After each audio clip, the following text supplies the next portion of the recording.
Now we have some applications of what we were doing so far, and we are going back. First of all, we are going to physics because I belong to math and physics, so I start from my department.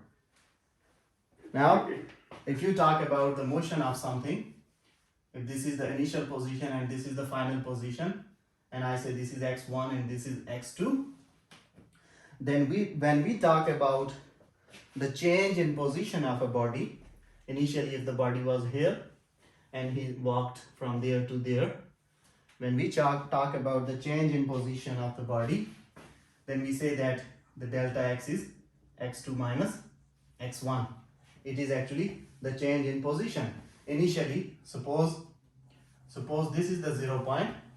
The body started from here. The person started walking from here. But I am only interested for this interval. And I am saying that when he reached here, after this point, when he reached here, what is the change in its position? So to find this change, you can simply subtract this thing into this whole thing. What is this? This is my x1, this distance. And this distance is, what is this distance? This is the bigger x2. Actually x2 is what? x2 is from here to here. This is x2. Because he started walking from here and he reached here. But I am only interested here. For example, if you are going to school and on the way you pass by a market, and I am only interested about your change in position from the market to school. I am not interested from your home to market. So this is actually from your home to market. I don't want it, but I want to know from market to school what is the change in position. So I simply subtract the final point minus this point and I get the change in position, which is delta x.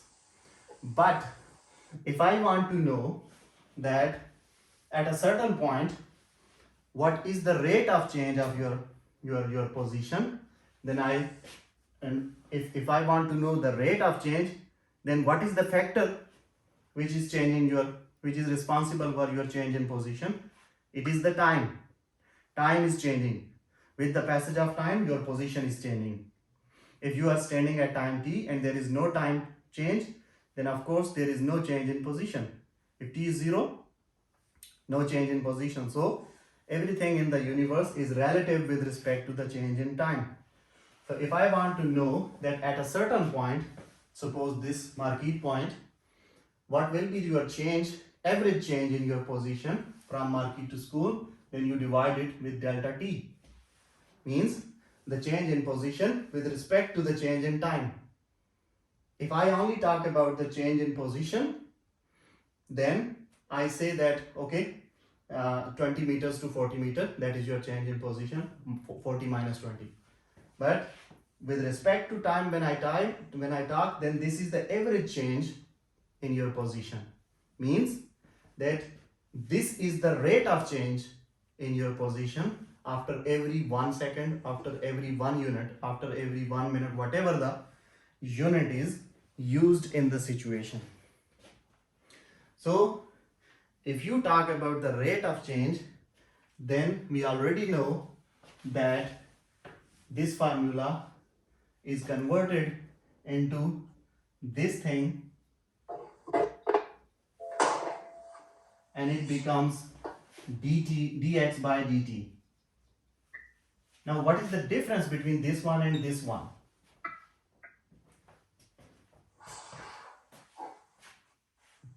Can you tell me? It's same. What is delta x by delta t and what is dx by dt? It's same, I guess.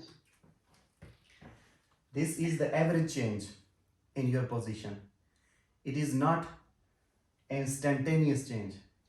Dx by dt is your velocity. It is instantaneous change at that certain point when you are taking one step from previous to final position. So whatever the point is, suppose this point. Okay. That's why we draw the tangent from a point, and we say that if this is a curve and I draw the tangent, then this is the instantaneous velocity of the particle, which is actually going like a curve. Okay. But at this point, when we draw the tangent, we say this is the spontaneous velocity of the particle, instantaneous, and this is v. Yeah. Actually, he's changed his position. He is changing from x to this. But at certain point, if I want to know the instantaneous change, then I say dx by dt. And this dx by dt is coming from delta x by delta t. Delta x by delta t is the average change. Now, what is the difference between average and instantaneous? An average change is actually a cumulative, a kind of a change which is approximated. Like it is possible that from one point to another point I move fast. After some time I get hungry and I move slow. So the change of my position at every point, the change is changing. Maybe let me split this interval. If this is my time interval and I'm saying that this is 1 second, this is seconds, 2 seconds, 3 seconds, 4 seconds, 5 seconds. It is possible that from this point to this point, the time is 1 second. At every interval, the time is 1 second, okay? But it is possible that from this point to this point, I move 4 meters. The time is 1 second.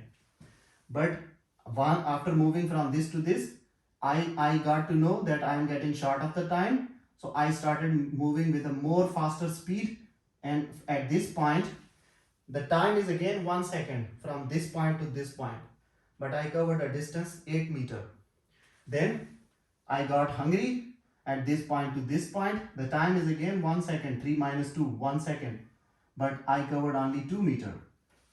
So what is happening? The change in position is changing after every second. The rate of change, the distance, the position. This is 4 meters, this is 8 meters, this is 2 meters. But what I can do, if I have suppose 3 intervals, 3 seconds, then what I can do, take the average 4 plus 8 plus 2 whole divided by 3, and I can say 12, 14 divided by 3, and I can say this is the 4.6 or something, whatever. So this 4.6 is the average change in my position. But actually the things were different. First second, the change was 4 meters. Second second, the change was 8 meters. Third second, the change was 2 meters. Every second my distance traveled was changing. But I got the average, got the average, and I said that on average, every second I was moving 4.6. Do you get it? Yeah, right. Now this is this thing. The average change in position with respect to time. Averaging. But if you talk specifically about the each An point, interval. Yeah. then that is the instantaneous change. And that is your velocity. Yeah. Anyways, this is some other thing these all whatever here I do, these are the things which force me to go into the details. You don't need to worry about these things. Don't take too much tension. Just try to enjoy. Just try to enjoy the happenings of the physics. Yeah. I'll not give you. Okay. I'll not ask you any kind of this thing in exam.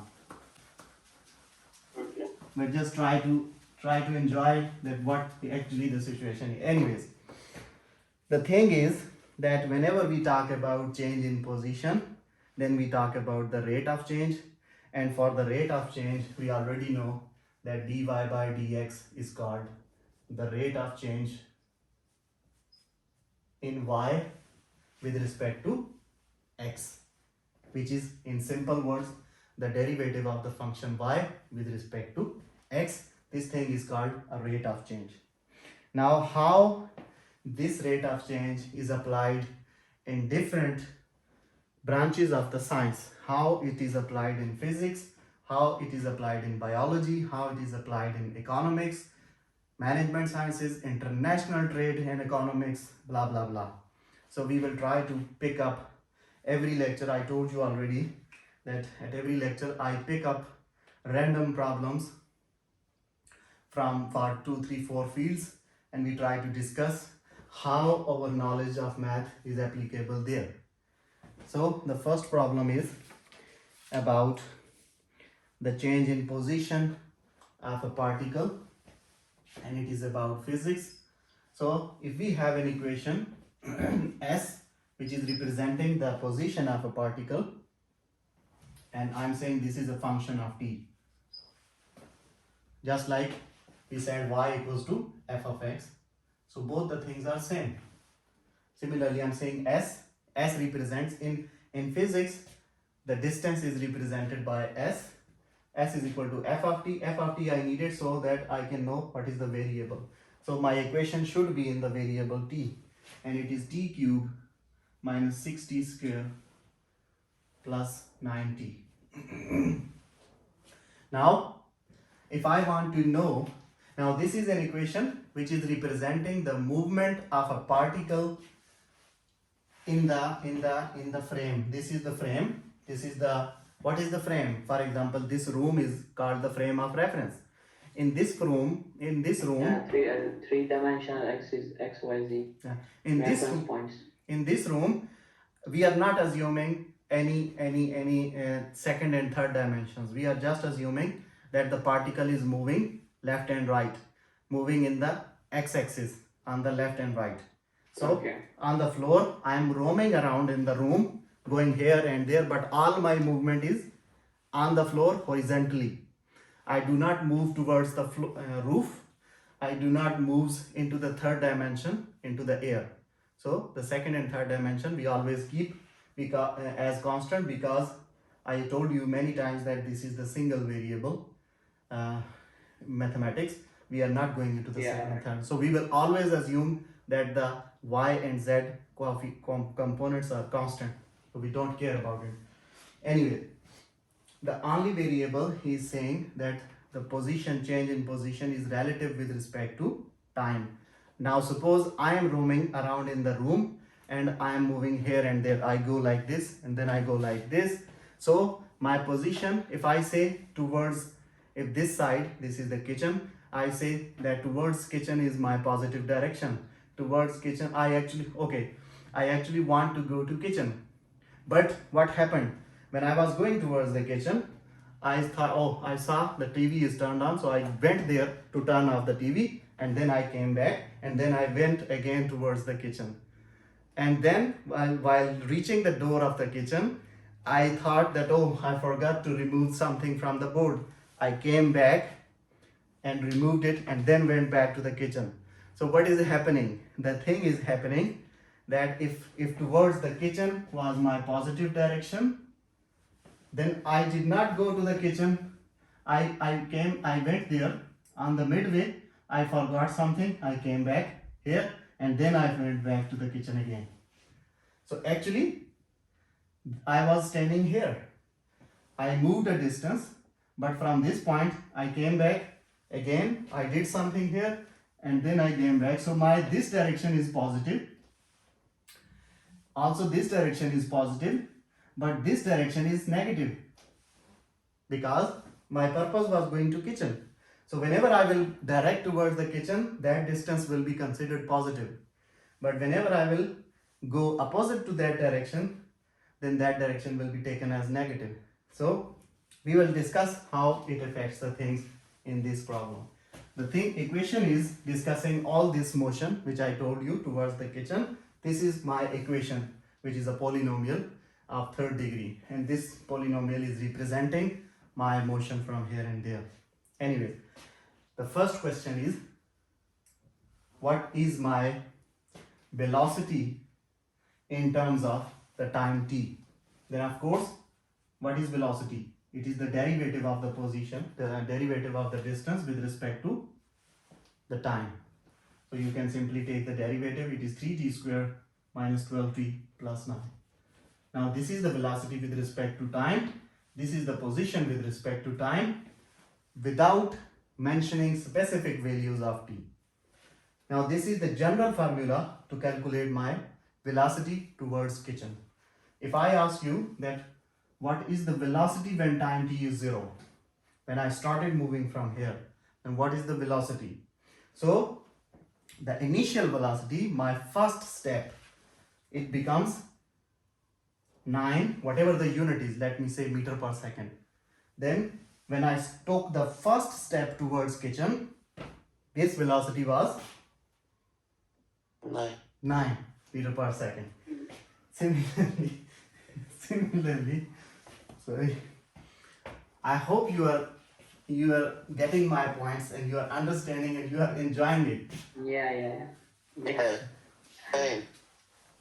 Similarly, if I ask you that what is my distance when the time is 0?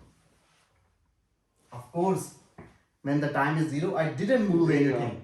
Then of course s should be 0, but mathematically I need to check it. So you put the t equal to 0 into this equation, then of course s is equal to 0. You didn't cover any distance because the time is 0. At time t is 0, I'm standing here.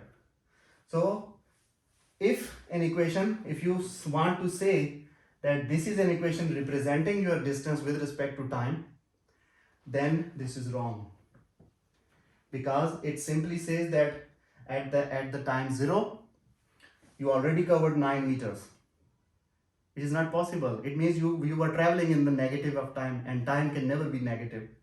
So in such situations you have to define various other conditions to justify this equation. I'm not saying you cannot use this equation for distance, but if you use this equation, then you will have to give me an explanation why this 9 is coming when the time is 0, because time can never be negative. Anyways, those are not the things we need to do. I can find the distance, I can find the velocity. I also know the acceleration. Acceleration is the double derivative of this thing, d square sy dt square, or it is the derivative of the velocity. So whatever the function was for the velocity, take the derivative. Now you can find the acceleration at any point. For example, t equals to 5. You can find the acceleration. Now the question is, when the particle, the body, whatever it was, particle moves forward. The question says, according to that equation. You keep in mind, we are talking about everything according to that equation. So in our now, once we got the equation, now in our mind everything is this equation. This is the base of the problem. So everything we will do according to this equation. This is actually the body, this is the particle, but mathematical shape of this particle is written as t cube minus 6t square plus 9t. Now this is mathematical display of the particle. Anyway, the question is, when the particle moves forward, it means when I am moving towards kitchen. It simply means when my velocity is what was the equation for velocity? It was 1 derivative of this equation, 3t square minus 12t plus 9. The question is, when the particle moves forward. It simply means when the particle is moving towards kitchen. It simply means when this whole thing is greater than 0. The velocity, the particle moves forward when the velocity is not negative, when the velocity is positive. Because whenever I will go there, my velocity will be positive. If I go back, my velocity will be negative. That means the equation of the velocity should be greater than 0. It cannot be equal to 0, because if the velocity is 0, then the particle is standing at rest position. If the velocity is negative, then the particle is going back. If the velocity is positive, then the particle is moving positive direction. So I only have this choice, that the velocity function should be greater than 0. Now the only possibility for the particle to move forward is when this whole thing as a whole, this answer is positive. Either these two factors should be positive, or if this factor is negative, then this factor also give me a negative result, so that I can get a positive answer, and this positive answer of this product multiplied with positive 3 will give me a positive number. Of course it is greater than 0. How I'm saying t should be greater than 3? Because if I place value of t equals to 2, then this factor becomes positive, but this factor is negative. So I cannot take the value of t should equal to 2. If I take the value of t 3, then this factor becomes 3 minus 3 becomes 0, and this whole thing becomes 0. I'm not convenient with that because I need something greater than 0. The only possibility for getting a positive is that t should be greater than 3. Greater than So 3. for example, if t is 4, then 4 minus 3 is 1, and also 4 minus 1 is 3. Both are positive. Their product will give me a positive result. Or the other thing is, both of them for Less all than 3. less than 1. If t is, for example, if t is less than 3, suppose t is 2, then if I put t is 2, this factor is negative. 2 minus 3 becomes, Right. but this factor is again positive, and this will give me a negative answer. That is not possibility for me. So either t should be greater than 3 or t should be Less than 1. less than 1. So I have the situation is that either t should be less than 1 or t should be greater than 3. In these two cases, I will get the positive velocity. What is the total distance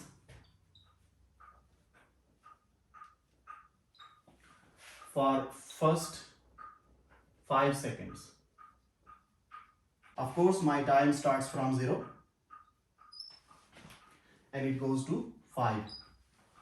But in between 0 and 5, I know already that at the point 1 to 3, the particle can have a negative velocity. It can go back, it can move far, like it goes to there, and then it comes here, and then it goes again. So in this, the interval, the particle can have a negative distance. So I need to separate these intervals. So I have to separate this interval, then I have to separate this interval, and then I have to separate this interval. So actually, I cannot directly apply the formula for the interval. I cannot simply say that my t2 is 5 and t1 is 0.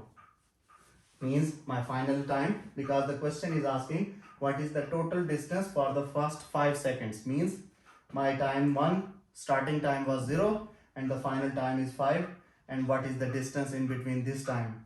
It is very simple, but I know from the previous part that in between, in this interval, the particle is actually getting a negative velocity. It means the particle was moving back. So I have to separate that time, that distance, and separate the other distance. Now these are the positive distance, these are the positive distance, and this was the negative distance. I have to separate and calculate them separately and then apply the mod on it. So you cannot simply apply this thing. You will say that case 1, my time 1 is 0 and time 2 is 1. Case 2, my time 1 is 1 and time 2 is 3. Case 3, my time 1 is 3 and time 2 is 5. So now you can apply this into the formula as